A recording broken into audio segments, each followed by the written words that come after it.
Good afternoon, everyone. My name is Dave Feldman. I'm the Director of Water UCI, and it's my privilege and pleasure to invite you to this Water UCI Speaking of Water event called Global Climate Change and Water Conflict. Where might we be headed? For those of you who are participating via live stream, I want to welcome you as well to this event. As you can see, for those of us in the room, there's lots of food available. Please grab some before we actually get the program going, and then take your seats if you would. This is only our second live in-person colloquium since 2019, and our last event this academic year. The reason for it being the second live event, pretty obvious, I think, to all of us by now, what we've been through the last couple of years. Before I introduce our panel and our esteemed program, a few announcements and housekeeping measures are in order. First, Water UCI has been very fortunate to have the benefit of a special events committee comprised of distinguished leaders from throughout our region who volunteer their time and effort to elevate our external events such as this. They've been instrumental in planning this event as well as others and in securing external sponsorship for our entire colloquium series. I want to take this opportunity to ask the members of the events committee that are here to please stand. Let's give it up for these folks.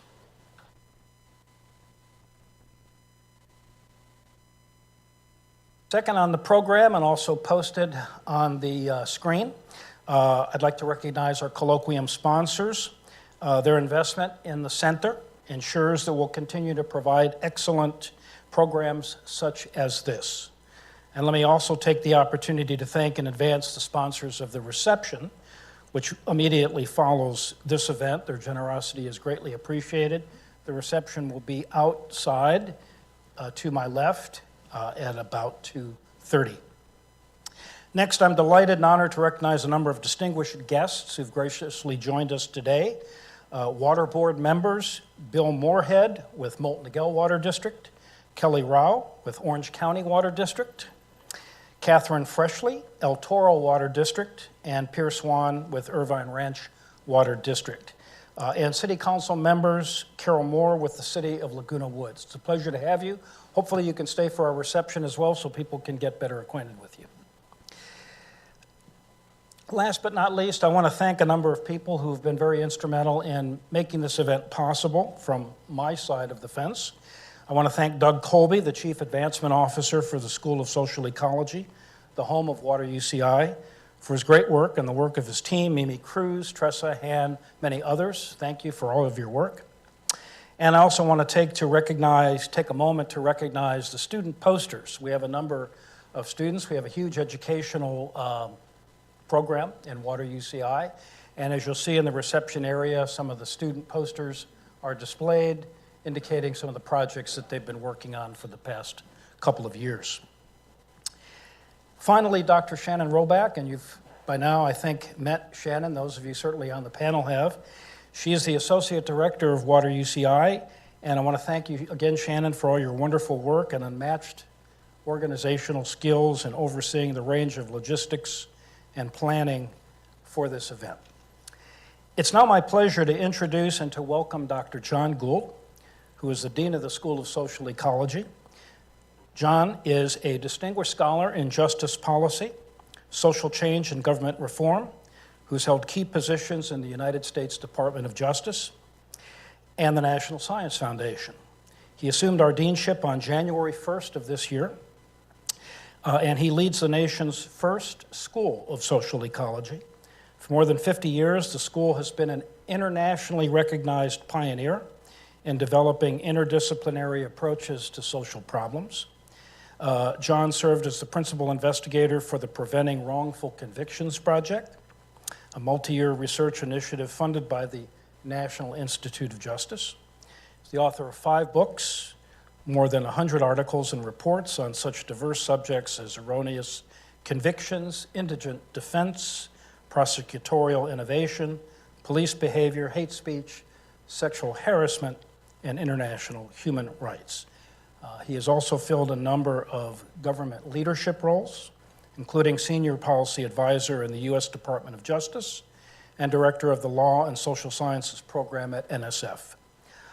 In 2015, Chief Justice John Roberts of the United States Supreme Court appointed John as a reporter for a committee of the federal courts evaluating the operation of the Criminal Justice Act. John is a fellow of the American Bar Association, former U.S. Supreme Court fellow, and a former trustee of the Law and Society Association.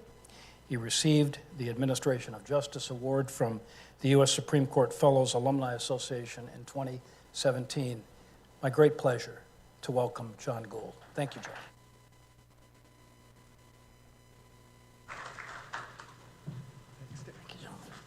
Thank you, Dave, and thank you all for being here today.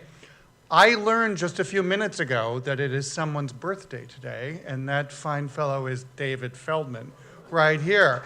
So we're not going to do it at this moment, but June Lopez, where are you? You are going at the reception. You will be leading us in a course of happy birthday to Dave, will you not?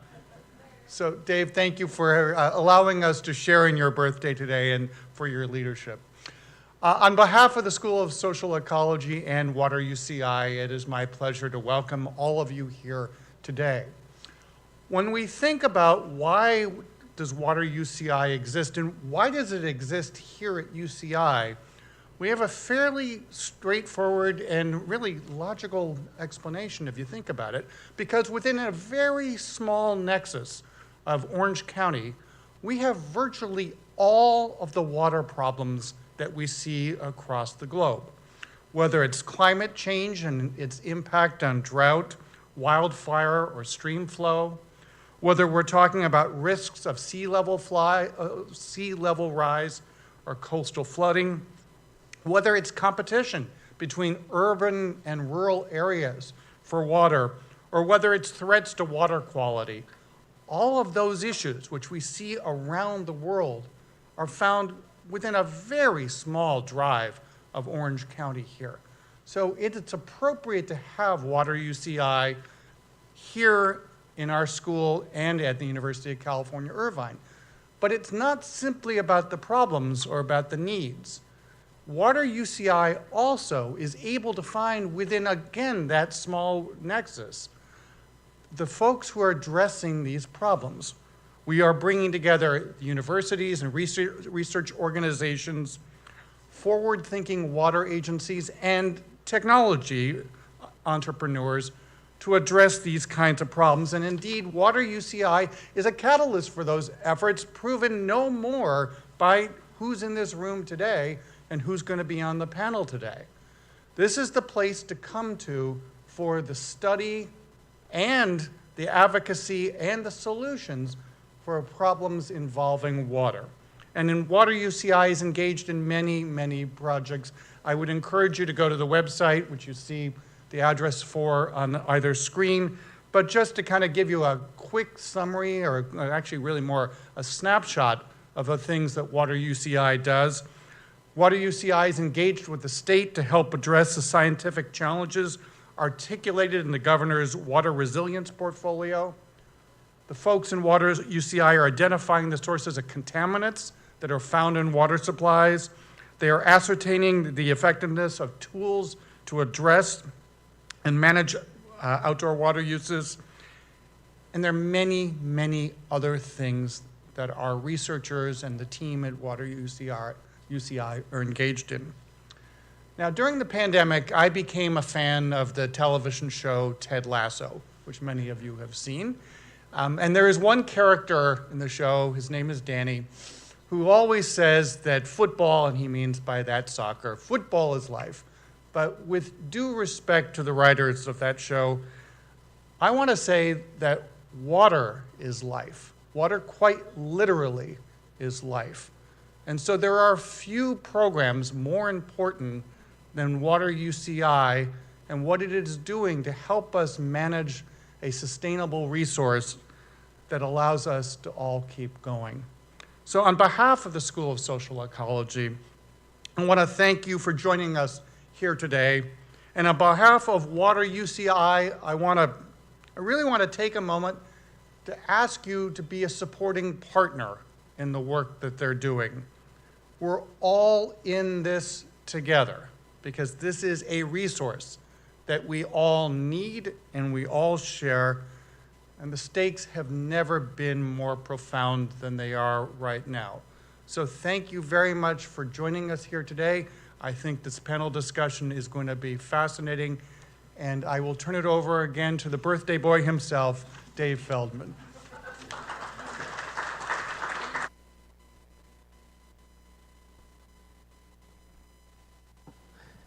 All right.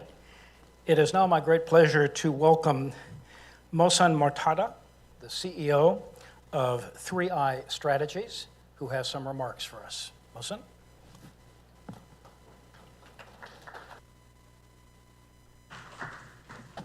Thank you, David, and happy birthday.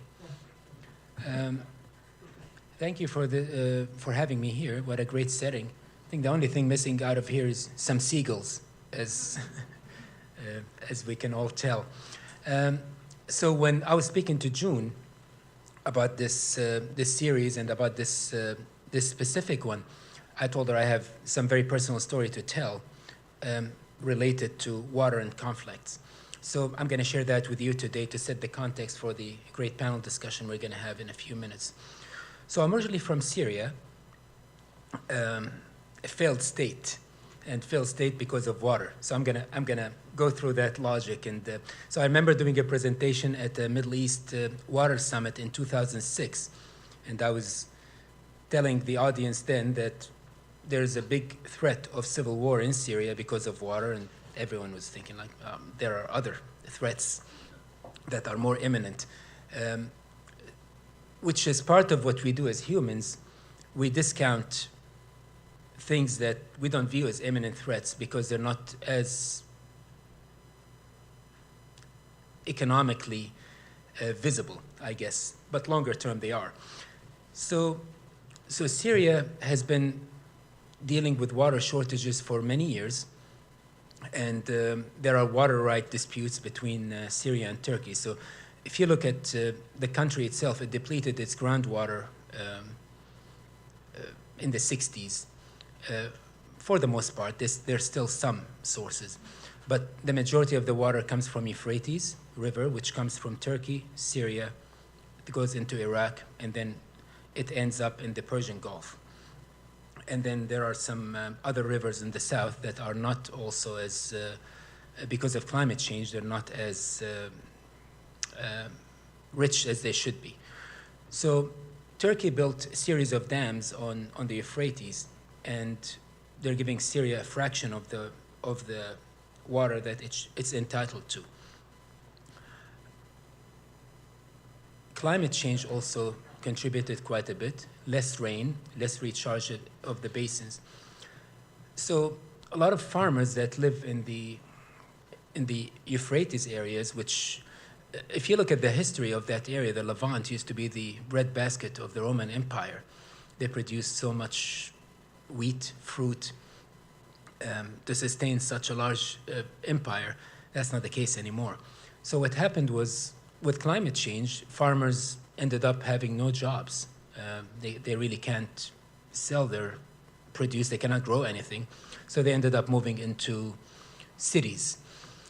And the government did a terrible job looking after them, providing them employment or opportunities. And that's really what became rebels of the future. So when you hear, when I hear on the news, I find it so amusing when I hear, well, it's a fight about freedom or about being independent. It's not really that. It's really about economics and having the right economic opportunity to live a normal life. So the sad thing is, if you look at the world now, there are many other places that have the potential to have similar conflicts. And to name a few, and there are many international disputes related to water going on right now. Some are less visible to us because we really don't care. And I'm gonna bring it home before I hand it back to David to tee off the panel. So if you look, Iran, Afghanistan, they have a big dispute over one river there. If you look at Syria and Iraq. There is a dispute there over the Euphrates because Turkey takes what Syria's rights and Syria takes what Iraq's rights as well. If you look at Mali, if you look at Nigeria and what's happening with Boko Haram as well, that's a big issue. But the really big one that has massive potential is Ethiopia, Sudan, and Egypt. That has such a big impact on that whole, and population-wise, you're looking at probably 250 million, maybe more, maybe 300 million people. My math is a little iffy on that.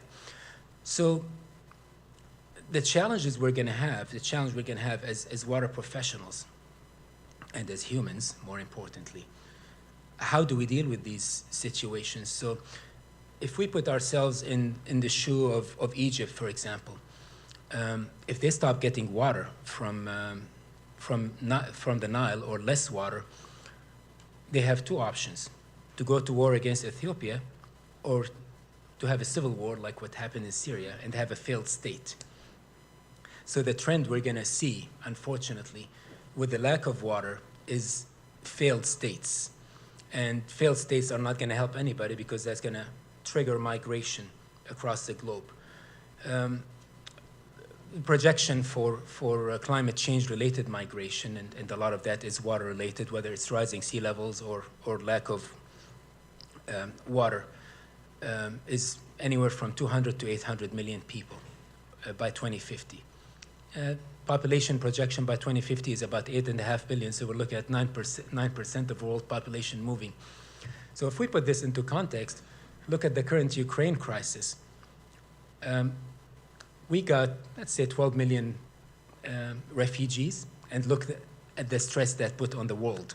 So imagine if that multiplied by 10 times, how that's going to look like, or 20 times. That's going to be quite scary. And the last point I'm going to make is migration as mitigation is a big thing what we're going to see in the next decade or two, where people do not have access to water, whether it's drinking or farming, and they're just going to move. They're going to have to move. And that puts another level of stress on water systems and countries as well, which will create a bigger crisis. So to bring this home, I talked about failed states. I'm looking at the state of California, and hopefully we'll never get to that state because I think we have a lot of economic advantage here to look at other water sources. But the problem is seeing what happened to Syria, where I grew up, where it was kind of a normal society, military state, but normal. The descent from normal to chaos is so quick and is so uncontrollable that I wouldn't put it past any other place to happen. But I don't wish it to happen on anybody. So I think we have to look at minding our own house here and making sure that we keep our house in order and deal with the drought, preserve our water resources better, so we can continue to create the great society we have. So with this, I'll hand it back to David, and thank you for listening.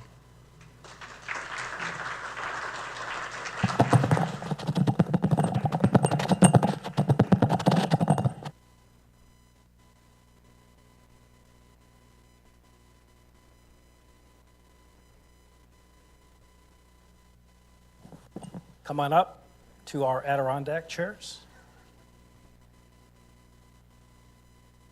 Whatever is comfortable for you.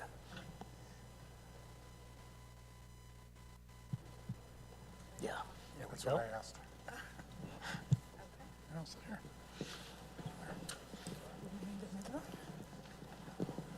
All right, let's get right to it. The little placards Right. at the center of your tables, if you scan them, it will take you direct to our Water UCI website, and among other things, to the bios of our distinguished panelists. So I encourage you to do that. They really have an incredible wealth of experience in this area and are very accomplished. We're very privileged to have them. To my immediate left is Peter Glick, co-founder and president emeritus of the Pacific Institute. Great to have you. Happy to be here. And next to, immediately to his left is Dalal Najib, Director of Science and Engineering Capacity Division, Policy and Global Affairs Division of the National Academies of Science, Engineering, and Medicine. And to Dalal's left is Lama Elhato, Environmental and Climate Change Consultant with the World Bank Group. Very pleased to have you. Welcome again. And last but not least, Professor Aaron Wolf, who is a geographer at Oregon State University. So this topic, obviously, is that climate change is worsening freshwater-related disputes across our planet. I want to start out with a couple of questions and just do a kind of a round robin here. Take a few minutes to just react in any way you see fit to the questions. The first question, which ties in very well with our keynote remarks, the increase in climate refugees and other migration-generated pressures has become strongly linked to climate change. What are the most serious migration-related regional conflicts you see resulting from climate change and its impacts on fresh water? Do some of these conflicts result from too much or too little water? And are policymakers sufficiently attuned to this problem? Who would like to begin? Aaron, why don't you go ahead? I think on this one, I'm going to defer All probably right. to Peter. Yeah. Sure. So, first of all, happy birthday. Thank you for inviting me. I have to say, this is my first in-person event in 3 years. I've sort of forgotten how to do this. I was looking for how do I adjust the video here? But I'm very happy to be here, so thank you for inviting me. And thank you for that introduction, Mohsen. The story of Syria is, in a sense, a great case study of what we're dealing with here. The region was hit by a very severe drought in the early 2000s that contributed to the agricultural failures in Syria, that contributed to the migration of farmers to the cities, that contributed to the economic unrest and ultimately the breakdown there. The climate science community, and I'm a climate scientist by training, has been very explicit that drought was influenced by climate change. It was worsened, but it was worse than it would have been otherwise because of climate change, that there was a clear climate signal there. Of course, the Syrian civil war, as you said, it's not a water war, it's not a climate war. It was a combination of a lot of different things, including social, political, economic, religious, historical factors. But it is also true that climate and water played a role. And so the answer to the question, where are we going to see the biggest problems? It's the places where water is scarce and where there's competition over access to or control of water, where there are failed institutions and governments that aren't able to deal with those challenges, which, again, hopefully California will deal with, but who knows? Where agriculture and food and water and climate intersect. And again, in the Ukraine right now, again, comparatively to some of the risks that we potentially face, I don't want to call it a small-scale crisis because it's a terrible crisis, but it's an indicator of how serious a dispute could lead to international food issues. We're beginning to see that now. And to the question of, are policymakers sufficiently aware, I would say no. In general, policymakers are oblivious to these issues, with some exceptions. But figuring out how to engage the policy community is going to be critical. And I'll stop there. Thank you, Peter. Dalal? Yeah, I think Peter said it all. All I would add is that, yes, this is a complex, multi-layered issue, that there are many elements to it. Climate is one of them. Migration is right there at the nexus of the chain of consequences, driving people from one place to another. But there are also those who are too poor to even migrate or get displaced because they just can't afford to move. In terms of some of the areas that can witness the dire consequences of climate refugees or climate change, Afghanistan right now is witnessing some of its worst droughts in decades. In fact, it is in the midst of a humanitarian crisis that's comparable in scale to what we have seen in other parts of the world. It's always tricky for policymakers, especially when you have a failed state, to prioritize short-term solutions and long-term solutions that make communities more resilient. And even for the humanitarian society or international organizations, they try to tackle urgent needs as opposed to building drought-resistant or implementing drought-resistant policies. In cities, for example, where migrants come, there are many policies that can be implemented in terms of better urban planning, education, implementing financial safety nets. In rural areas that have seen immigration, where people have left, there has also to be policies in place that could make them more resilient. In the case of Afghanistan in particular, that's something, it hits home, not that because I'm not from Afghanistan, but in the National Academy of Sciences, we worked very closely with supporting Afghan water experts to build a human capital and invest in long-term solutions for the country of Afghanistan to work on transboundary water. And when the states collapsed, many of our grantees either left, so that's loss of human capital, or they can't leave home because they're women. So they are experts, and yet they're just, they can't contribute to addressing this urgent needs, which is leading to famine and really dire stresses on the population. So that's what I wanted to add here. Thank you, Delano. Lama? Thank you. So it's kind of funny. I think I'm on the wrong panel. That being said, did this thing go on? No, it's still on. Adjusting it. So my research actually focused on water, climate change, and cooperation. So when I say I'm on the wrong panel, I actually look at it from the flip side of the coin, in that actually climate change, even though it's been pegged as the UN and otherwise as a threat multiplier, I actually look at the aspect of, well, with every crisis stems an opportunity. Where is that opportunity? And I look specifically within my research on how climate change can be an opportunity and a tool for cooperation on transboundary river basins, and specifically I look at the Nile River Basin between Egypt, Ethiopia, and Sudan. And Mr. Mohsen Mortada, thank you very much for your introductory speech. You were mentioning one of the hot zones coming up, of course, is the Blue Nile between Egypt, Ethiopia, and Sudan.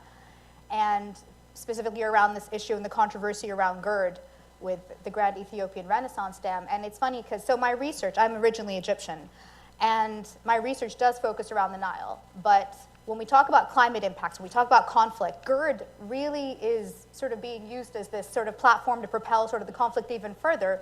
But the irony of the situation is that the empirical evidence that has been shown from policymakers, from people on the ground, from the stakeholders, is that GERD is actually a huge opportunity for cooperation, huge, in the way that we can manifest it. And there are several recommendations. This might not be the right place or time, but that being said, I think that when we talk about water, climate, and conflict, that we really need to focus on the aspects of, it doesn't have to be. We can switch the pendulum to either side towards conflict or cooperation, and the means for cooperation are very much there.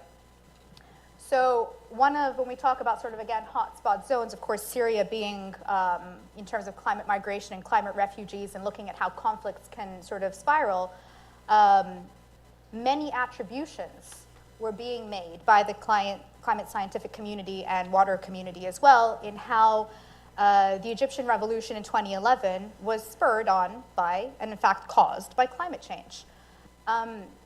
And reason being, I mean, of course, the thought process, and I'll take you down by this thought process and and then come to disprove it, if you will, pardon me, but is actually how, so the calls for the Egyptian revolution were bread, freedom, and social justice, in Arabic. And bread, the primary sort of slogan of the Egyptian revolution, being that food prices during that time prior to 2011 and 2010 were increasing, due to food imports coming in from China and Russia had increased significantly. Again, also due to weather change patterns that were occurring in that region, which caused serious production decrease in wheat. Again, we see very enormous parallels to what's happening right now in Ukraine, and how that affects the international community, and what does that mean for our wheat imports, and how does that affect international food prices and food stability in today's world. But that being said, it's very important for us to be careful what we attribute to climate change and what we attribute towards other political and economic instabilities that are occurring on a global level. And that's where we as climate scientists and environmentalists and the water community in general really do need to be careful in what we peg as climate change. It is in fact very much a threat multiplier, but can we necessarily say that is the cause? And I don't think that there is enough science yet for us to say that is the cause. You know, the Egyptian Revolution, or Darfur, or Lake Chad even, or many of sort of the examples that come about. Lake Chad is one that for many years, the sort of, pardon me for those of you who aren't familiar, is that the decrease of Lake Chad down to almost a tenth due to evaporation, but very large extraction of Lake Chad has decreased it. And because of it, there's been an emergence of terrorist groups. Even Boko Haram's emergence as a terrorist group has emerged due to a lot of what's been occurring in the water scarcity around Lake Chad. So when we look at these paradigms, we begin to think, obviously, climate change, water conflict, water scarcity, oh my God, we're going to war. But the correlation is not necessarily, it's not a direct causation. And this is, again, where we need to be very careful within those, as scientists, when we direct causation to correlation. So that's one of the things I think that we just need to be very particular on. So very quickly, back to the Egyptian Revolution, before we move on to our very prominent guest speaker, Dr. Aaron, is Egypt is also very complex, just as Syria is. Just like many of these case examples, Afghanistan, Ukraine, otherwise. And this attribution of climate change towards the rising food prices, there is definitely a link, an absolute link that needs to be made and needs to be associated to it. But the causation aspect is one I don't think that we should and can make at this stage. And that's why when we talk about, again, hotspot conflict zones, whether it be, again, the Nile River Basin, or we need to be very careful in how we do it. And again, I'll end this very quickly just to say is that, and this I really do want to emphasize, is this point of moving towards conflict, we really can switch the pendulum towards cooperation. It doesn't necessarily agitate towards this larger narrative of water wars. Is been propagated, of course, by media and sensationalist media and otherwise. But I think that we can switch this towards cooperation, and the cards are in our favor. And I think actually Dr. Aaron Wolf's database proves that, is that there is a very large database proof that empirically we are more likely as humanity to move towards cooperation in transboundary basins. So you can tell us why. Oh, good, thanks. Thank you, Lana. So- It's all yours. So I feel I'm in exactly the right panel, because this is how it's always couched: is a conflict or is a cooperation? And the answer, of course, is yes.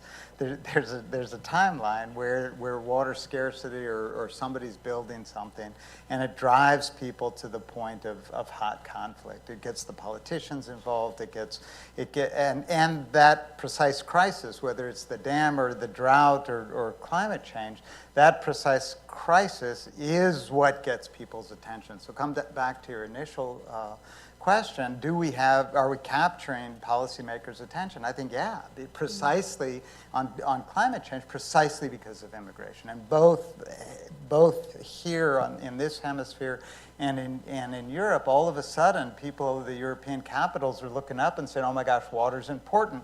And if you're an altruist, you say, oh, they're finally getting interested in poverty alleviation, and they want to help people, and they want to help people stay where they are. Or you can be a cynic and a skeptic and say they just don't want all this migration into Europe. Regardless, they're talking about water in the southern hemisphere, and we're doing the same. Both Peter and I were on, some of you may have followed this morning, the White House, the Vice President came out with an initiative on water security, and one of their pillars is on transboundary waters. And she's very interested. She went into the Lempa Basin, which is in Latin America, and was interested precisely because of the relationship between climate change dispute, and people not being secure in their home.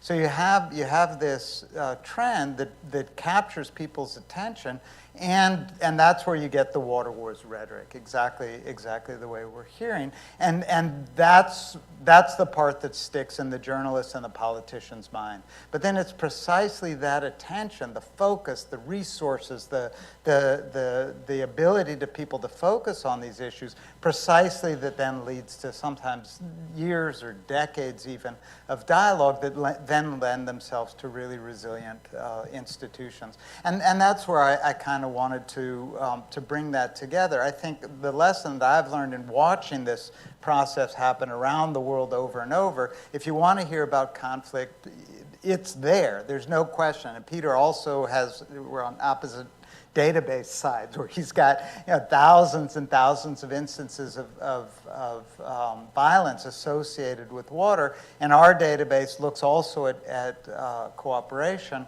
and purely on transboundary basins. And so the years of watching this timeline take place is one, institutions are really, really important. And so if we take this horrible case study of Syria and watching the drought drive migration to the cities and political insecurity and as it's described as a failed state, the same drought hit Lebanon and Jordan. And both of them nominally were weaker than Syria in terms of the government. Jordan had just taken in a million refugees, and neither country fell apart. And the interesting question then is why? Why is because of the institutions and how the drought was handled, both by government and non-governmental organizations. So I think one, helping not just with the hardware, but also with the software, with the dialogue, with the institutions, and having those conversations earlier. We don't want to have to wait for these horrific crises that take tens or thousands of lives in order to capture our attention. The challenge of our time, I think, is can we have the crisis conversation in advance of the crisis that's killing so many people? Thank you. Peter, I know you wanted to. Yeah, thank you. So I wanted to thank Lama for raising the important question of language.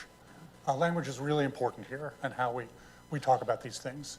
The climate science community, I think, is extremely careful about what we call attribution, attributing extreme events to climate change. And if you rewind the video, we don't do that anymore, to my comments, I was very clear about the role of climate change in influencing these events, not causing these events. Causality is a challenge, although I have to say it's one of the more exciting aspects of climate science right now is to understand causality with extreme events. But I would argue that the scientific evidence is very clear, astoundingly clear, that climate change is already influencing extreme events. And the way I described it was influenced the drought that played a role in the Syrian conflict. So that's an important point. It's also important, as she raised, to talk about opportunity here. Aaron and I have been friends and colleagues forever, a really long time. Aaron likes to talk about cooperation and the extensive history of cooperation, especially, as he just said, this is also important language, about transboundary water issues.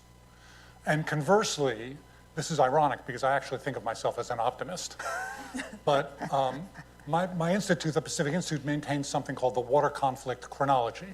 You can Google it, Water Conflict Chronology. It's an open source database of violence associated with water resources going back 4,400 years. And we have 1,300 entries now of violence associated with water resources. And the bad news is that the number of entries has increased quite dramatically in recent years in different forms. But the vast majority of those entries are not transboundary issues between nations, where there are more diplomatic resources and international treaties and more cooperation, but subnational issues like fights between farmers and pastoralists in northern Africa right now, like violence in riots in Iran over drought and allocations of water between the cities and farms, and in India. So I look at the instances of history telling us where do we see violence associated with water.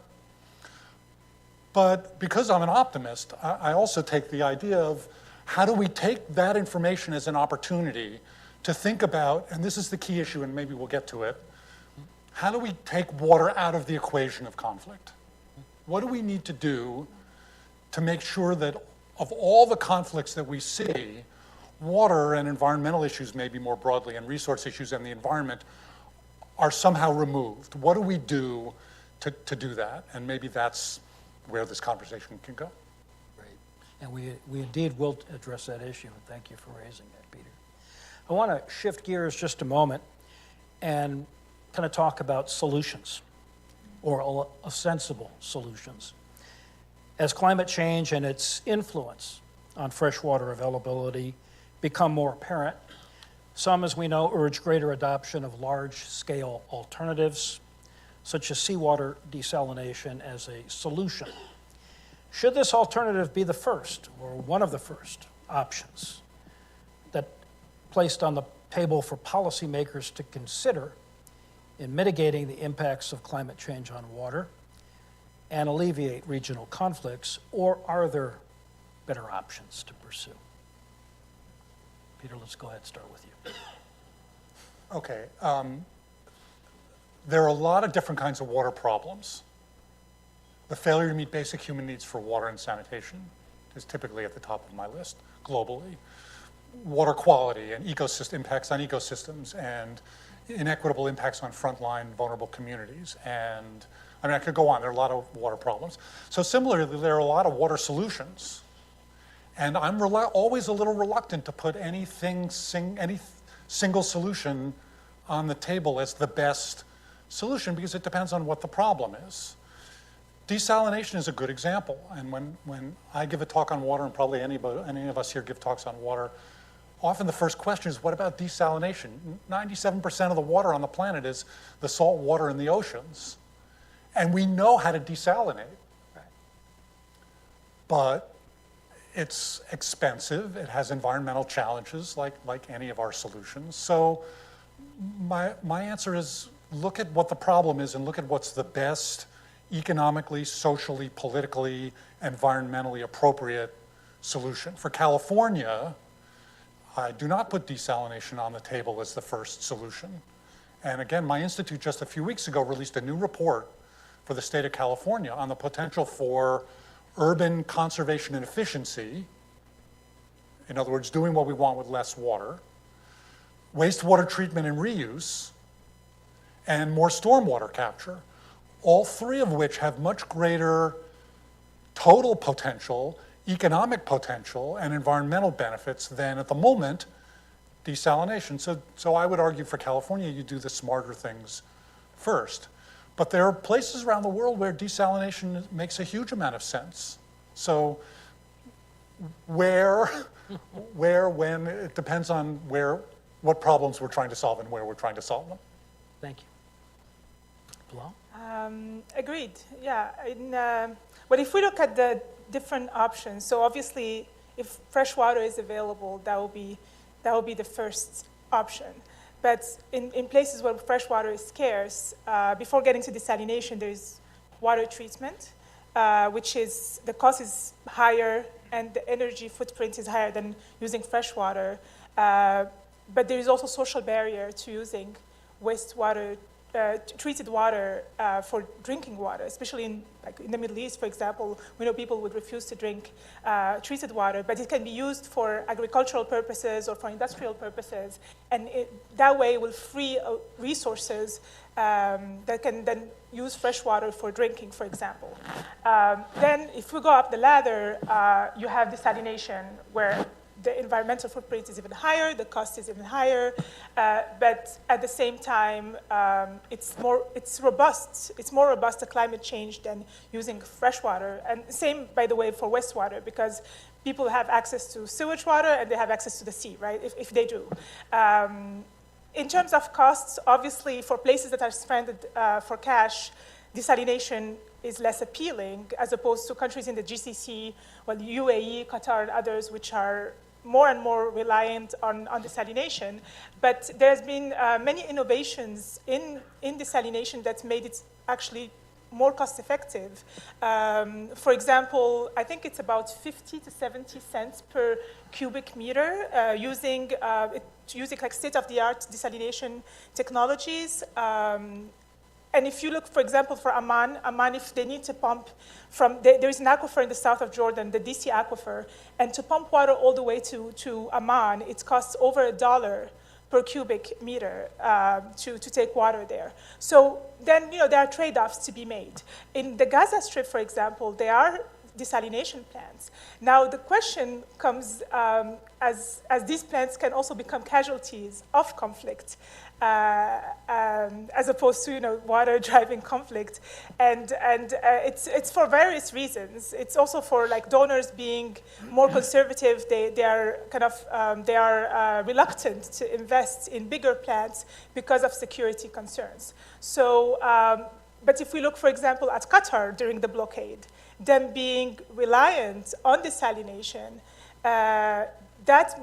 they made them more resilient, given all the geopolitical factors that were occurring during the blockade that just ended recently. So I think, again, as Peter said, it depends on where you are, the resources you have, and all the other factors that are in place when you come to deciding whether it's desalination or water treatment or rainwater harvesting or freshwater usage. Thank you. Thank you.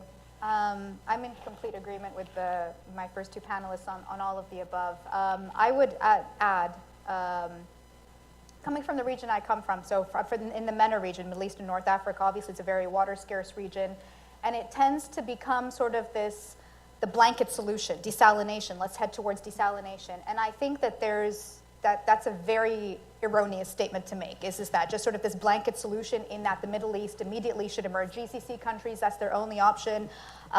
Egypt, it has problems with GERD, go towards the desalination because we don't know if there's going to be any more water after Ethiopia builds its dam. It just tends to be this blanket statement where we don't end up looking at how we can actually have more efficiency locally and domestically first. And so I would completely agree with my former two panelists on this, is that take a country, for instance, again, I come from Egypt, so many of my examples come from that in the cultural context, is that if we look at water demand management measures, desalination is an incredibly energy-intensive process, which we already mentioned before. Not only is it very energy-intensive, which often ends up using highly, whether it be fossil fuels or otherwise, unless we're reusing renewable energies such as solar, which also has supply chain issues that we need to consider.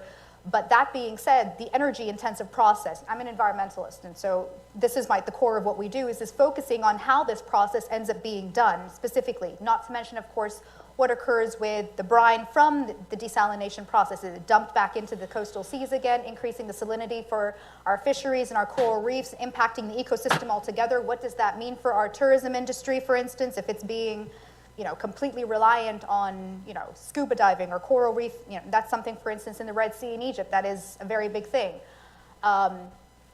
Desalination, specifically in my country, in Egypt, is being piloted in the coastal regions on the Red Sea and in the Mediterranean, and specifically on touristic resorts.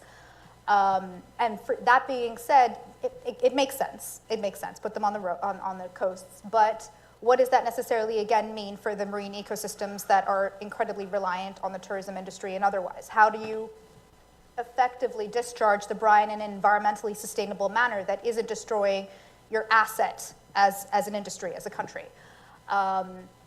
Desalination comes with many problems, but going back to my initial statement in terms of water demand management, and that's where we need to focus, I believe, our efforts significantly, is that the cost. So again, I work for the World Bank, and we often look at sort of cost-benefit analysis and how does this come down to? And the cost for water demand management efficiency is significantly lower than investing in capital costs for desalination. So a very prime example, there was this study that was done by this colleague, an environmentalist in Cairo University, that was looking at sort of the infrastructure and the leakage systems in many of the government buildings, simply in some of the government buildings around Cairo. So there's this one building, which is, if you're all familiar with the Egyptian Revolution, Tahrir Square, there's this one building, Mugama Tahrir, which is a huge government building complex. And this one master's student simply did a research basically analyzing the amount of water losses that came out of this one government building. And it was a very simple research study that came out, and basically through the assessment of basically the amount of usage that occurs on weekdays versus weekends with water metering and otherwise, she was able to determine that the amount of water losses that came out of this one government building on a weekly basis, and hence translated into a monthly or an annual basis, was 40% water losses from the sewage network, from the water network. That's a huge amount. Investing in repair, investing in water leakages, investing in water demand management measures, locally and domestically, is an incredible water-saving potential that we need to capitalize on before we start looking at new supply measures. Where do we increase our supply in terms of desalination or other water efficiencies? So we need to focus on that in a very, and not only does it make sense from a financial perspective, because it absolutely does, it makes sense from a domestic perspective in how we're actually looking at efficiency and how can we capitalize on the amount of water losses that we're losing in our network systems. But it makes sense in terms of enhancing our infrastructure and readiness towards climate change. When we talk about adaptation, we talk about the readiness and infrastructure of a country to deal with those kinds of impacts and hits that come our way. If our infrastructure isn't ready, everyone's going to be doomed. And that's how you begin to enhance the resilience of a country. So you begin to enhance, and doing so means water demand management measures, means stormwater drainage systems. It means enhancing your rainwater harvesting if that need be. It means looking at gray water recycling. It means looking at all of these parameters before we start looking externally. Oh wait, let's look at desalination and external water sources so we can enhance our supply. So that being said, I fully agree that we really need to focus on all our efforts versus having this one blanket statement saying desalination is the solution, because it really can't be. Thank you, Lana. Yep. I love going last. I just say, yeah, what they said.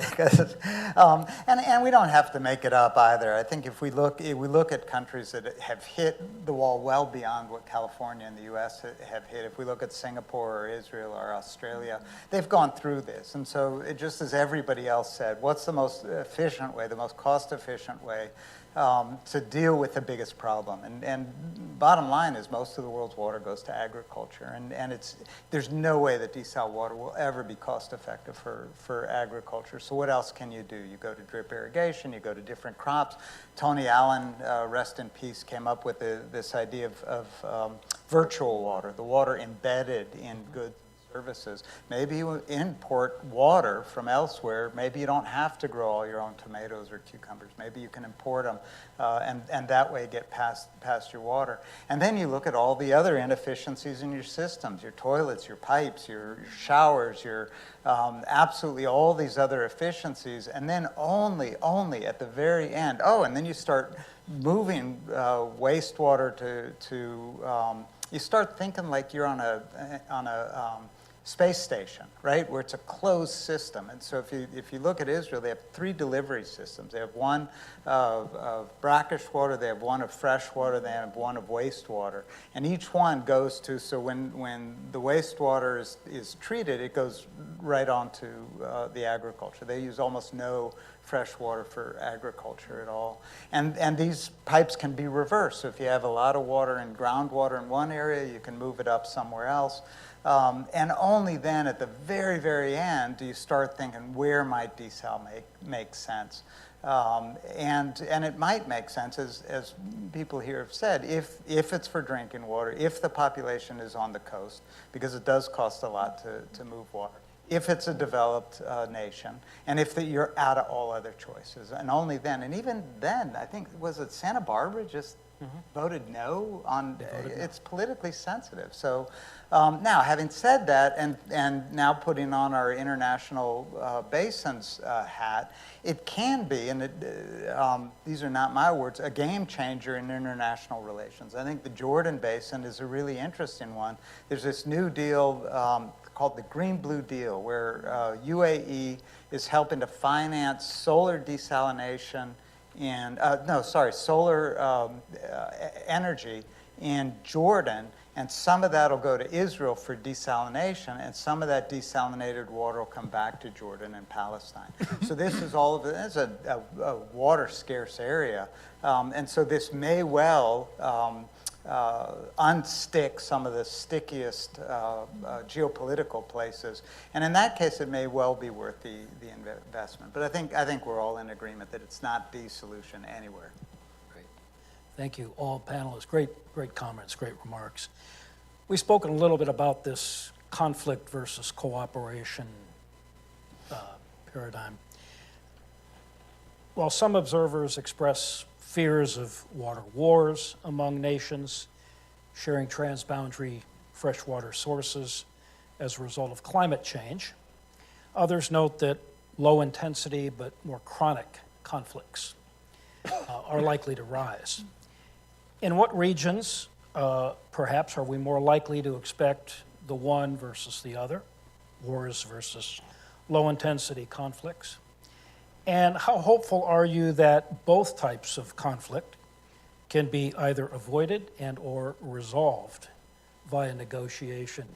And Aaron, let's start with you on this one. Oh gosh, I was counting on building on everybody else's answers. So most of my attention is spent in the Western U.S. or internationally, and so I think I'm going to defer here to the lower level. I keep saying in the international realm, I don't see actual war over water ever happening. Now, I know at some point it will, and everybody from that point on will say, in contrast to everything Aaron Wolf has built his entire career around, this happens. But it's not, I mean, we've heard over and over the examples of why it doesn't. Water generally is going to agriculture, and it's a diffuse, low contribution to economies, and these aren't the high-level people who are making big decisions about war and peace, and there are treaties in place that the disincentive to launch a war across a border is so vast. And then what do you get? I mean, you can't move the water back, right? This is a cubic meter of water. It weighs a metric ton. And so the energy that it would take just to bring the captured water back, you could desalinate for much, much cheaper. So I think it doesn't make economic sense. It doesn't make geostrategic sense. It wouldn't make sense, for example, if you're Egypt, to think about blowing up GERD, because where does all that water go? All that water comes rushing right back at you and takes out another couple of dams on the way down, and the flood in Cairo would be 8 meters high, right? So it doesn't make strategic sense, it doesn't make geopolitical sense, it doesn't make economic sense, and who knows, people are stupid, and somebody may well launch a war for, I mean, we know it's happening. So having said all of that, I think again, I'll come back to the couple of things that I said before. One, and I really like the way Lama put it, we know that water drives crises and conflict and suffering and death. And Peter's database shows this from time immemorial. But it also captures people's attention, and it gives us a language to talk about a shared future. Here in the West, it brings people into the room that don't get in the room together. I'm regularly in a room with the ranchers and the environmentalists and the tribes and all kinds of people who are all over the spectrum, and they'll come into the room to talk about water. And it gives us a language to talk about what our future looks like. And that, I think, is true all over the world. So I think it's not only thinking about the cooperation potential, but actually actively trying to maneuver the conversation towards cooperation, the process of environmental peace building that people are talking about. And I think it's true on the international scale that it's viable and possible and incumbent on us. And I think it's also true at the subnational level. And I think I'll just end there saying that I remain an optimist only around this, around people not being rational, about people continuing to suffer and die, about ecosystems continuing to be degraded, about us continuously doing things that allow for human and ecosystem suffering. I'm wildly a pessimist. But around issues of war and peace, I actually think more optimistically. Thank you. Lana. Thank you. I'm also very much an optimist when it comes to this. I think it's a panel of optimists, I'd like to think, so I think that's a good thing. But that being said, you're absolutely right, everyone on this panel is that on the transboundary level, if we are moving towards more cooperative, it looks like, on the local level, as Dr. Gleich said, there are many numerous examples of conflict. So that being said, and this is something that I look at especially in my research as well, is if that's something sort of that we know is potential, and it does have the potential to escalate and have a ripple effect from a local level to a potentially intrastate level to maybe a regional level to maybe a transboundary level. Again, these are all maybes, but we don't know yet. But what we do know is that they do manifest on the local level and they can have ripple effects. But if that's the case, let's focus on the local level and let's see how we can prevent it on the local level before it manifests into something bigger. And that's something I look at in my region. So I'm a very big advocate of looking at community level work and climate adaptation and looking at sort of preventive water strategies on the local community level and how civil society can get engaged. So this idea of stakeholder participation and stakeholder inclusion is necessary for anything to actually really occur if we want to have preventive measures for conflict prevention on water wars or otherwise. If we look right now, we're talking about, COP is the climate change conference of parties and how we can begin to look at mobilizing climate finance and what does that necessarily mean. The numbers tell us already right now we have a very big problem that 80% of the climate finance is going to mitigation and only 20% is going to adaptation. That's a very big problem for our sector, which is the water sector, which relies on adaptation. How do we look at climate adaptation and build more and more money to going into climate adaptation, specifically in the water sector?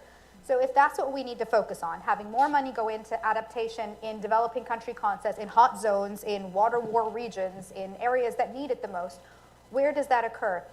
And we look at the data in UNFCCC on the COPs, and we look at that climate adaptation is focusing primarily, again, on government level work. Mm-hmm. So how much of that is really going down and trickling down to the community level work where we know from the databases that, well, all the local problems, that's how they manifest into conflicts. So let's focus our adaptation efforts on the local level, but that money isn't reaching the community. And that's a very big problem. And that's where we really need to focus our efforts on getting climate adaptation to really focus on water prevention and measures on the community level work, on civil societies. So if we take examples from, for instance, Sudan. Sudan had this fantastic initiative about a number of years back called NAFIR, which was this community initiative that basically came together for climate adaptation during the seasonal floods. So Sudan has these floods that occur annually on a yearly basis in the summer months, which devastate Khartoum. Like we're talking hundreds and hundreds of households that are completely destroyed down to the ground.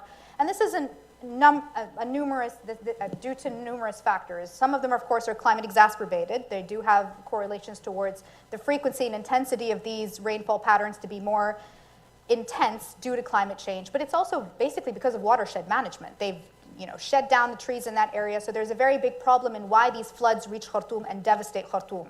But that being said, NAFIR emerged when these houses in Khartoum were being completely devastated in order to rebuild Khartoum again, have climate adaptation, have watershed management around Khartoum to prevent these measures from occurring. And it was a beautiful, inspiring initiative. Why? Because A, the government of Sudan was too burdened to be able to deal with what was going on in Khartoum at that point in time. So this community-led initiative, which wasn't registered, wasn't an NGO, wasn't anything. It was literally a group of people that came together and let's work on something, which ended up being climate adaptation. It literally became a climate adaptation community initiative work, and it was beautiful. And it came to service and help in an area where the government was too burdened to support, so they were there to be able to pull that together and do that work. Well, for political reasons, they had to shut down, and I think I'll just keep it at that. But that being said, they were, for as long as they lasted, it was beautiful. A very similar initiative also in Egypt, this NGO called Very Nile, which has literally come into service when we talk about water quality. We also talk about pollution. We talk about how do we begin to help the actual, in a water-scarce country or in a water-scarce region, we not only talk about quantity, but we have to talk about quality as well. And they came and they emerged on the Nile to basically clean up at the pollution along the Nile. It's a beautiful initiative, be able to do it because, very frankly, the government is too burdened to also go down and deal with the water quality when they've got a million other things to do. So that being said, CSOs, civil society organizations, community initiatives have the ability to supplement and complement when we talk about climate adaptation and working on the community level, local water preventive conflicts that maybe the government necessarily can't do or doesn't have the capacity to do or can't necessarily reach. And that's where we really want to focus our efforts when we supply them with financing, helping support them in capacity building, helping them really shine so that we can help these people and help ourselves. Because if we're talking about the conflicts and the water wars occurring on a local level, let's prevent them from the local aspect from the very beginning before they spiral out of control into something larger. I think we really need to focus our efforts on that part. Thank you. Dalal. So I'll keep it brief since a lot of it has already been said. But definitely the flare-ups we're witnessing right now, most of them, if not, well, yeah, most of them involve non-state actors. So that means individuals, non-government militias, people movement across borders. So in northern Assam province, you have across the India and Bangladesh border, that's caused unrest. In Bangladesh itself, protests against the Rohingya refugees coming into Bangladesh. So because states, as Peter said earlier, do have diplomatic tools and norms to address these issues, but when you are in the subnational level, then it becomes more messy and more difficult to address because you have to be more careful. And one of the solutions is what Lama posited, which is dealing with the community level, with stakeholders at the community level and engaging not just with governments, which is often what we see, but also with various stakeholders, including researchers and scientists who are working in these different countries, by having also approaches that might not necessarily seem the most traditional ones. And here I'm going to make a shameless plug just because I'm at UCI.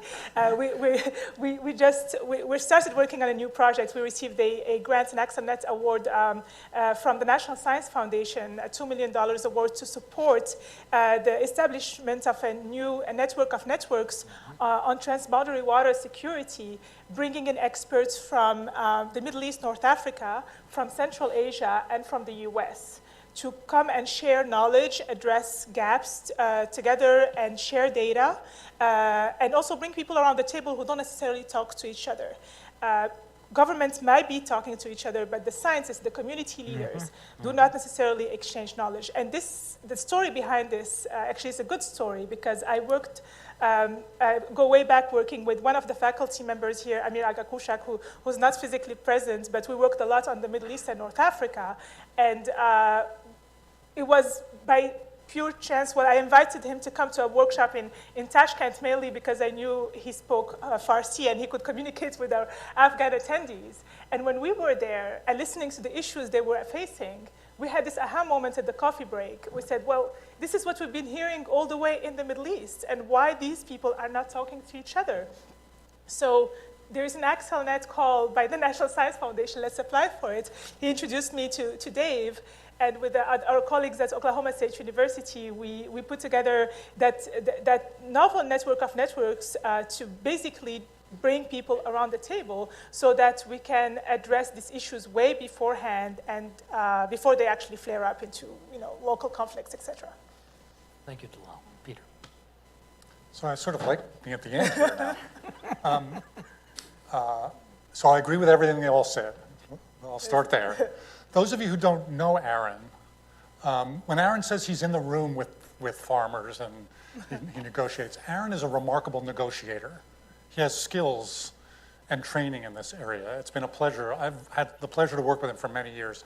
Together, we actually organized a bunch of meetings, God knows how long ago, in, for example, the Kura-Arax River Basin between Georgia, Armenia, and Azerbaijan, to bring scientists together to talk about how to share data and information about that shared international river basin. And we organized meetings at the Vatican and in Latin America.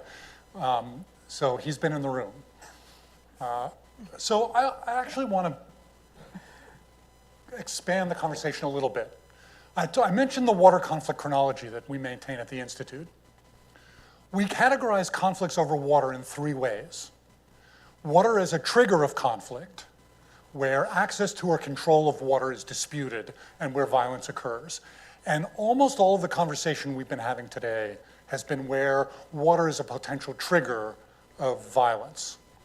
But the other two categories are water as a weapon of conflict, where water or water systems have been used in conflicts that start for political or ideological or whatever reason, but where water and water systems is used as a weapon, where dams are used to withhold water or to release water to flood a downstream community.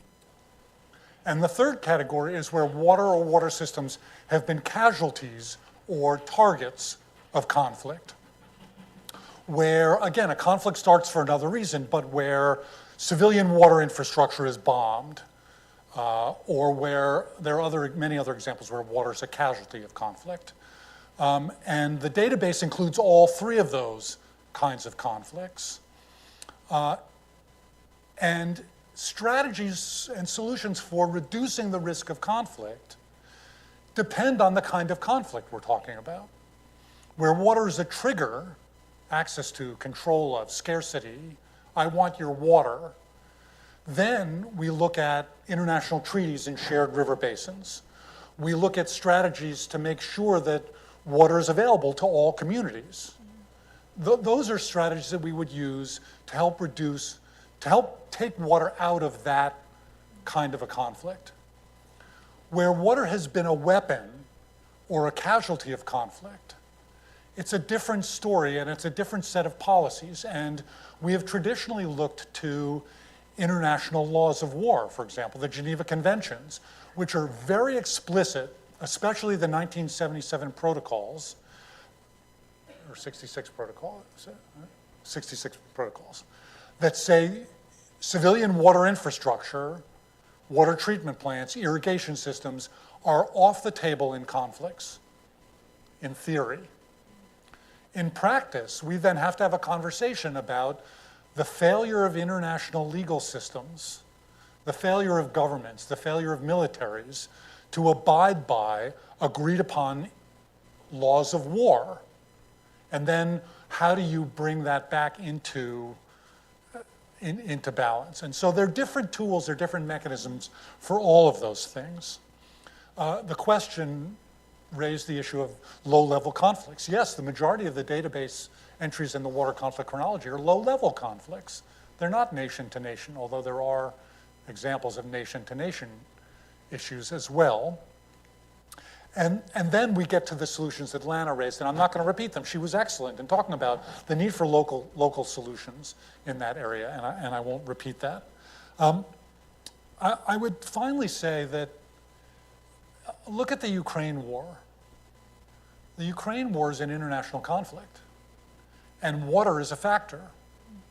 In 2014, after Russia took over the Crimea, the Ukraine cut off water in the Crimea Canal, the North Crimea Canal, that delivered 85% of the water that goes to Crimea, but originates on the territory of the Ukraine. And within days of the most recent conflict, Russians destroyed the dam on that canal, restoring water flows to Crimea. Again, if you're paying much attention to this conflict, in the first few days of that conflict, the Ukrainians intentionally flooded areas north of Kiev to slow down the Russian advance. So they used water, I guess you would call it, as a weapon to prevent or to slow the Russian advance on Kiev, a strategy that the Dutch used in the 1500s in the Spanish-Dutch War to stop the Spanish from attacking cities in the Netherlands. So there's a long history of these kinds of conflicts. And of course, unfortunately, we've seen massive human suffering in the Ukraine because of the destruction of energy systems that are critical for providing safe water in the cities in the Ukraine, attacks on civilian water infrastructure. So we've seen all of the above in the most recent examples in the Ukraine. And so we need to work on solutions at all of those levels. Thank you, Peter. Thank you, panelists. As a facilitator, I never run out of questions, but I have the feeling that there are lots of good questions in the audience.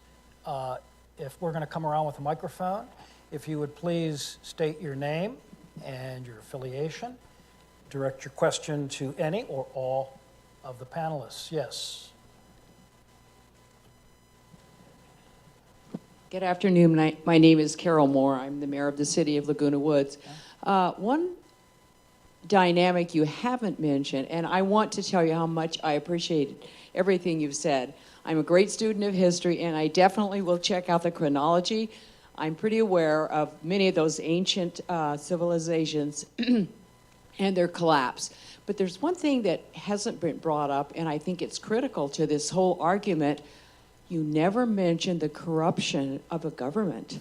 And today I noticed that in Orange County, if this number is correct, that 79% of the people worry more about corruption of government than they do about COVID or whatever. If that number is correct, I just saw it this morning. If that is correct, what I feel that is a part of this, there is the possibility of everything you've said, whether Ethiopia fills the dam too fast, all that can be, there's a lot of dynamics there. However, the degree of corruption in a government can prevent the dialogue that needs to go on. And I think that's a big factor that we can't dismiss. Thank you. Any reaction from our panelists? No. Agreed. Agreed. I mean, this is really sensitive. But I agree with you. I mean, I come from a region where it becomes very sensitive to talk about these kinds of issues, specifically publicly as well.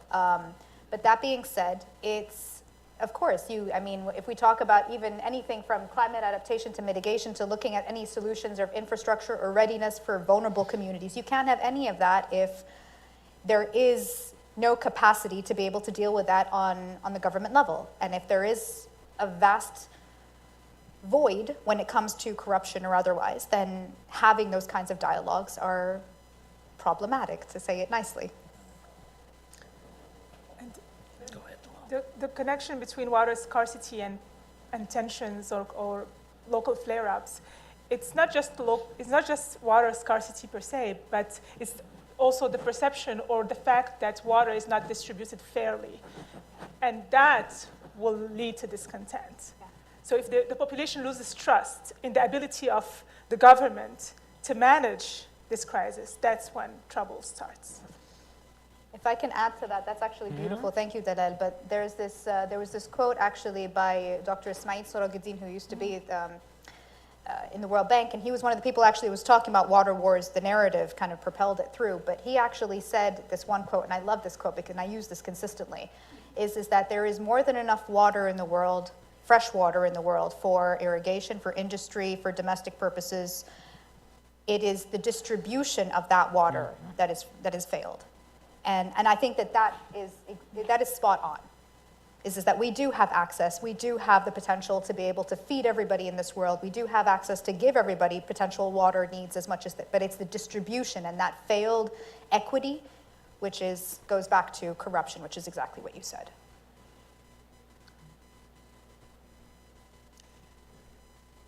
Any other questions? Yes, sir. In the back. Hi, my name is Boleslav Bochkaj. I'm basically representing myself, but I work in a company that works in the municipal power and water industry. My question deals with the aspect of source of water that was not mentioned, is the snowpack capture, and specifically how it was applied or not in California. Example being the Oroville Dam, 2018, overflowed because in the past the upstream dams were opposed by, in particular, environmentalist groups, which had in essence a veto. And that meant, of course, that the especially in 2018, the capture of water did not occur and the storage.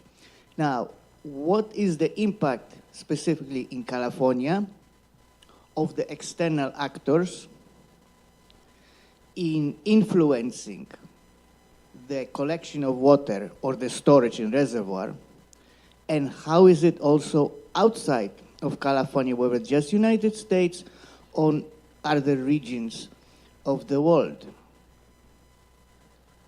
Yeah, so I'm going to respond to that one and push back a little bit. California has a lot of dams, a lot of big dams, a lot of big dams. Oroville's the second largest dam in the state. It's the largest state-run dam. Shasta's the largest federal dam. We have thousands of dams. The problem with California is not a lack of dams. And in 2017, when the big flooding occurred in Oroville, the problem was dam design and maintenance. That was a problem at that particular dam. But it was also a problem of climate. And I'm not talking about causality, but influence.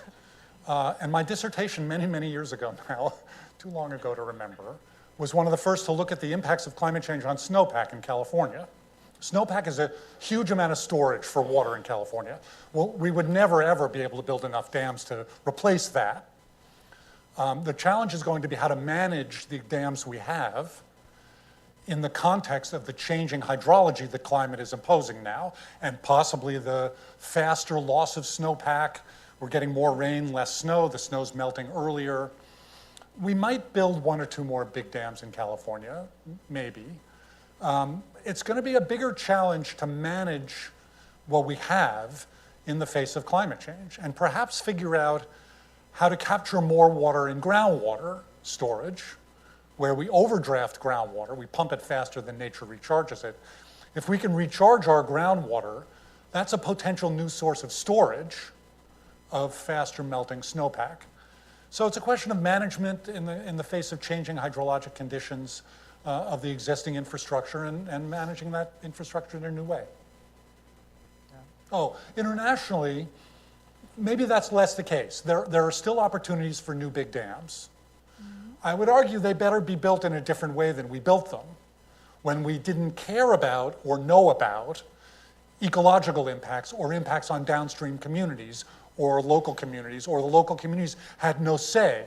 So when Lana talks about bringing local voices into the conversation, that would be new for some of the big dam construction. And now a lot of the big dam construction is China, inside of China, but also outside of China in Africa. So let's think about big new infrastructure, but think about it in a different way and make sure that it's built when it's built in a way that respects local communities and respects local ecosystems in a way that we've never done in the past. I'll just add to that, and I don't know about Oroville or Shasta, but in Oregon we're dealing with the same thing. We're getting more rain, less snow, which means we're getting the water in the rivers at an inconvenient time for our uses, and so we're talking about storage for the first time probably since the 60s. And we're looking at exactly these kinds of options. Can you store it in aquifers and all kinds of complications that go along with that. But another interesting thing that you raise is the relationship between energy and water. And so the interesting kind of perverse incentives of a lot of the climate change dialogue categorizes some dams as green energy, which in a lot of China, Southeast China, for example, they're talking again about building dams that they had shelved to get the green credits, and which in turn, because there's no market for the energy, so that's in turn drawing industries like smelting and cryptocurrency mining. These are things, I mean, if I think about the things that I was trained in water back in the day, none of this was on the table. And I think thinking about our new demands on energy and its relationship to hydropower and water in general is a new useful category of things to think about. I mean, the only thing I'll add, just to build on that very briefly, is that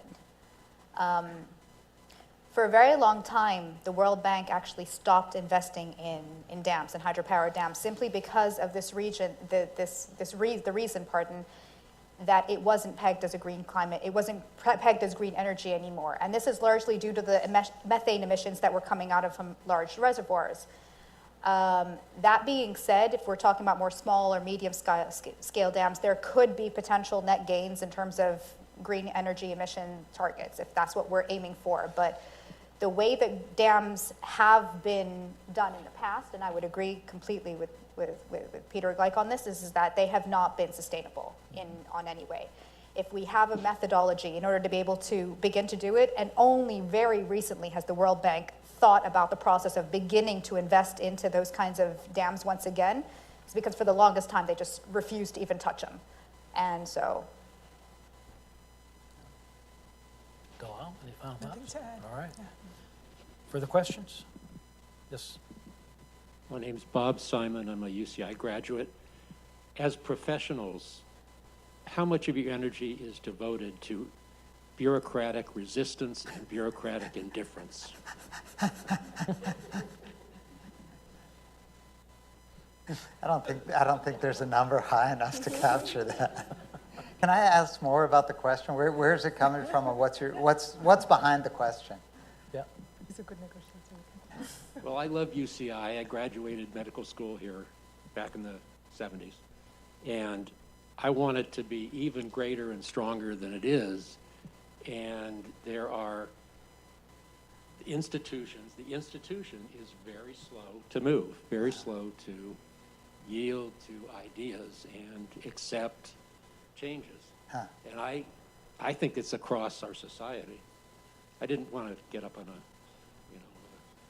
my high horse, but just I expect that you're experiencing the same thing. You have great ideas, you have science, but they push back or they don't listen or just not much happens. So I think that's a great question. I'm a scientist by training. I work at a research institute that looks at the intersection between science and policy. But broadly speaking, many of the problems we face, including the ones we've been discussing, I would argue are not really difficult scientific questions. Mm-hmm. But they're policy questions and institutional questions. Even the climate issue, there are still climate deniers out there, but they are so out there now. They're the flat earthers. The challenge with climate is institutional.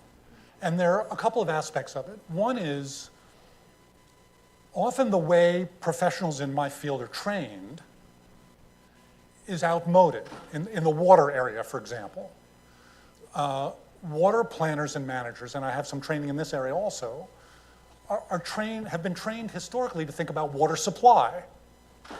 That population's growing, our economy's growing. The assumption has always been that demand for water will also grow. Therefore, we have to think about how to meet new supply. So the training is a little outmoded now, where in many places new supply isn't really an option. But thinking about the way we use water, demand for water, use what we already have more effectively, it's a new way of thinking. Instead of building a reservoir that can supply 100,000 people, how do you provide low-flow toilets and efficient washing machines and dishwashers that cut the demand by the same amount? It's a different way of thinking, and so education and training is an institutional issue.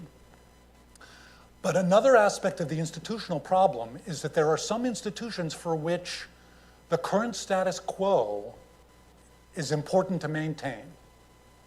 And I would point provocatively to the fossil fuel industry, which has a very clear economic vested interest in continuing to do what they do very well, which is find, extract, sell, and burn carbon-based fuels, where we know now scientifically the planet can't afford that any longer. But there's an institutional barrier to overcome there that's very difficult to do. And so there are a lot of institutional barriers that prevent us from doing the things that I would argue the science tells us very clearly now we need to do. I'd love to have more of a conversation about what your experiences are that lead to this supposition, and asking in the water world what it's like. And I think probably like everywhere, we deal with big bureaucracies, and if only the world did everything the way I want it to, it would be wonderful. And surprisingly, there's pushback when I propose that. And I also am really sympathetic to the bureaucracy behind. I mean, when you said you got a $2 million from NSF, my first thought was, oh man, that's going to be so hard to manage, because it is. And it's deeply exciting that we have a government that is able to support this kind of effort to this kind of level. Having said all of this, and I'm an outsider here, but I think this is my 4th or 5th time here. I love coming here, and I love here specifically as a model. UCI, I spend a lot of time with water-related universities around the world, and there's some stuff that you guys do better than absolutely anybody. If you look in the room, you've got private industry in here. Almost, for most universities, especially public universities, they're just not invited in the room. You've got social scientists and hard scientists in the same room, and that in and of itself is, I mean, even getting the groundwater and the surface water people in the same room can be difficult in some places. So I can tell just from my brief forays here that the walls are really, really low, that the creativity is really, really high, and the focus on problem solving, regardless of who the stakeholders are that are impacted by the problem, but also who the stakeholders are to create a solution. This is a really unique place, and whatever other bureaucratic issues there may be, I think it's well worth appreciating what you do have here, because it's pretty unique. Okay. We have one final question, which we pulled off of the internet, and I'll go ahead and just defer, and please stick around for the reception. You can also interact with our panelists. This was touched upon a little bit, but thoughts by the panelists on big dams versus micro-scale projects, hydropower projects in particular, and or smaller projects on channelized rivers. Any reaction, any thoughts? What's your favorite? Yeah, I hate to keep referring to things that I've done. It seems so easy. But my master's thesis was on big dams versus little dams. So I've thought about it a little bit. Every energy option, every water option has pros and cons. Big dams stop up rivers and are really bad for fish. Big dams have big reservoirs and lose a lot of water to evaporation. But lots of small dams also have environmental impacts. And in California, we have a mix. We have a lot of big dams and we have a lot of small dams. And so neither, both. I'm not sure how best to answer that, except to say you have to look at the context. You have to look at what you're trying to do. You have to look at the local ecosystem and the hydrology. You have to look at the benefits and all the costs. And let me just say one more thing about that. None of us are economists, I don't think. No. So, God, no. Economists are really good at putting values on certain things. The hydropower produced, the water that goes to agriculture that produces crops, the water that we take out of the system. They're really bad at evaluating impacts on ecosystems. How do you measure the extinction of a species economically? How do you... this is a real challenge, and there's a whole field of economics called ecological economics that's trying to do this. But it's really hard. And so one of my co-panelists here mentioned the cost-benefit analysis approach that has traditionally been used to evaluate these kinds of projects. That's really important, except to understand that often many of the costs or benefits of some of these projects are not easily measured economically, and that we have to think about that. The costs of conflict, to get it back to conflict, are badly incorporated into some of the judgments about what we need to do. Great. I just want to mention, I'm sorry, were you sorry? No, you go, please go. know a lot myself, but I went to southwest China with a colleague of mine, Desiree Tullis, up in Oregon State, looking at precisely this question. In the area, there's the Mekong, what they call Lancang, and what we call the Salween, or the New River in southwest China. And a lot of big dams on the Lancang, or the Mekong, and they were talking about a whole series of big dams on the New River, which at some point got shelved for precisely these sets of reasons. So what they were encouraging instead was really micro dams, and this comes back to the mayor's question about corruption. One of the interesting things that happens is the authority drops to the local level, and almost none of them ever got their permits denied. All of them got permitted. And precisely what Peter suggested is exactly what happened. Little tributaries were getting dried up entirely, and nobody was watching because this didn't rise to the level of national monitoring. And when they did the calculations to generate the same amount of power using small dams, you would do vast greater ecologic damage with the smaller dams than you would with a well-managed large dam high up on the main stem. So yeah, just what Peter said is you got to think where you're doing it, and also who's keeping an eye on it and who has authority to mitigate the impacts. Lama and Bilal, final words? Yeah. Okay. Very briefly, to add on to what's already been said, is that sort of this aspect of the economics and how does this factor into whether it be ecological sort of large infrastructure projects or otherwise. And this is something also I tend to look at in my research, is when we're looking at sort of the drivers, what are the drivers towards whether it be conflict, cooperation, or even just sort of manifesting this. Very often, and I've seen this empirically specifically, is that the main motive for cooperation and or conflict actually is economic. It's very much economic. And it comes down to, well, okay, if we can identify that, we can begin to look at what does that necessarily mean and how does that manifest for states in terms of economic development, particularly for developing country contexts. What does that mean to incentivize them then also towards, means of ecological sustainability, whether it be through looking at our ecosystems for climate change or otherwise. And I think that that's a very, very big, that's a huge field, just as Peter mentioned, is that looking at sort of the climate or the economics of climate change. I mean, Stern, from the Stern Review in the UK came out, that was sort of the big pioneering in climate economics. But not just that, but how do we begin to look at mutual benefit sharing opportunities, specifically when we look at large-scale dams, or if we're talking about basins that share a resource, or transboundary basins. I mean, the common, are you all familiar with the sort of the orange example?